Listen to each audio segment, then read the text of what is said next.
Get on the camera. What's up, Becky?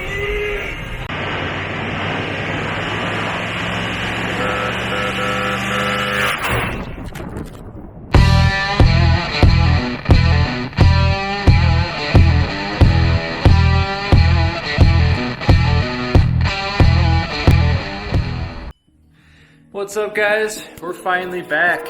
Big announcements. The channel has been changed. The name is now Kevin 24/7. And also working with a company now called LTI Delivers. Haven't done much with them yet, but we are planning on doing a sort of future video series, hopefully, or at least that's kind of what's being discussed back and forth.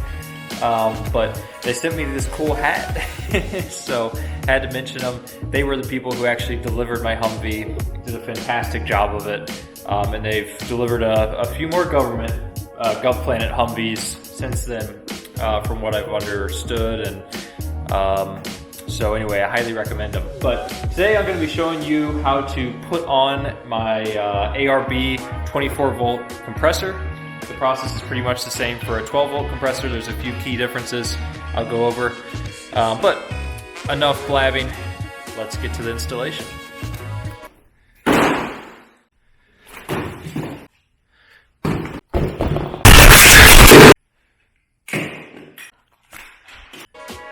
Okay, so on this table I've carefully laid out the components that come with your ARB dual 24-volt compressor. You have your compressor, obviously. I believe these are where your intakes are going to be, and you can extend those to be higher up, but they would go in there normally. I probably actually will be extending them. And the reason you do that is because of water. You got an inline little fuse. You've got your toggle switch. You've got wiring, and you've got more wiring. And then you've got a template to mount the compressor and an instruction booklet. So first thing I'm going to do is use the template and find a good spot to mount this compressor. Okay, so something to note, the template is not actually the right size. And it says, check scale before using for drilling template. So I'm glad I listened for once in my life, but this, there's a bolt through one of the mounts there, and that just falls short. So that's kind of weird. But I will just put the bolts in and kind of force it to be the right size, and then we'll go from there. Alright, I just took the door off because it's more easier here to work with it. But as you can see, I went ahead and taped the template directly to the thing. I'm going to be mounting it on the inside of this seat base right here. That way it'll be totally hidden. It'll kind of be out of the elements. And water does get in there, so I'm going to see if I can seal it off, but when I'm really deep in water, it can get in there. Supposedly these things are waterproof, don't take my word for it, but if you extend the places where they fill, you don't have to worry about them sucking in water. So I don't know how much I have to worry about that. It might be something I'll do in the future, but I'm going to go ahead and drill these holes. Okay, change of plans. I'm actually going to go ahead and mount it to the back of the seat base, because that way if I need to extend those air inlets, all I gotta do is run it straight out and up behind the seat versus trying to like loop it around or something like that. And I have just enough space right there, so let's do it. Alright, we got 4 very nice looking holes in there. Let's see if she can mount up to it. Alright, she's mounted.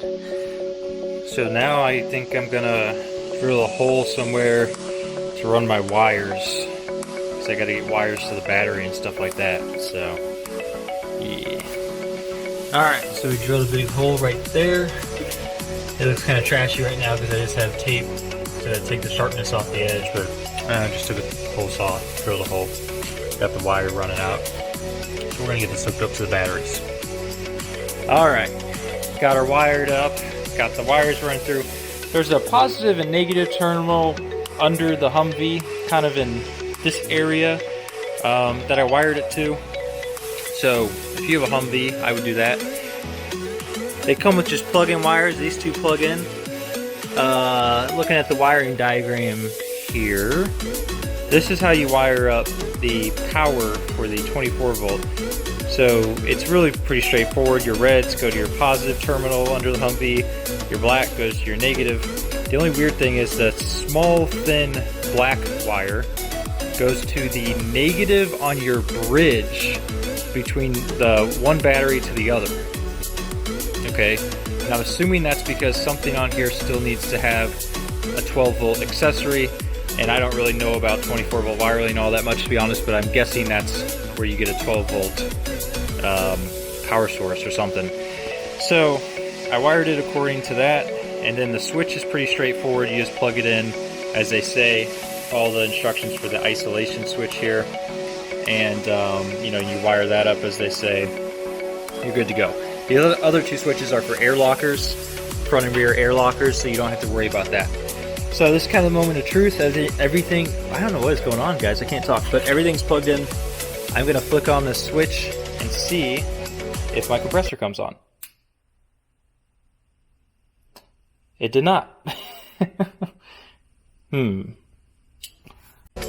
Well, this might be the problem, guys. I have not hooked up my batteries yet. It's always the simple stuff, so I'm gonna hook these up and hopefully it works. Alright guys, check it out. I did this off camera, so this prize is kind of ruined, but it works. Ah!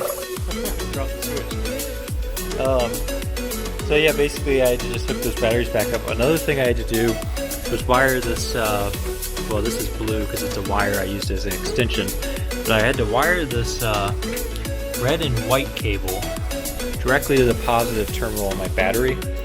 Normally that's supposed to actually go to your ignition, so you can't run your pump, I guess, if your ignition's not on. I don't really understand the point of that, but I have a different setup than a normal car, so you know, who knows. So I just ran it straight to my battery. It's kind of like a signal wire, I think what they call it. But yeah, after you do that, it is ready to go. So let's get this buttoned up.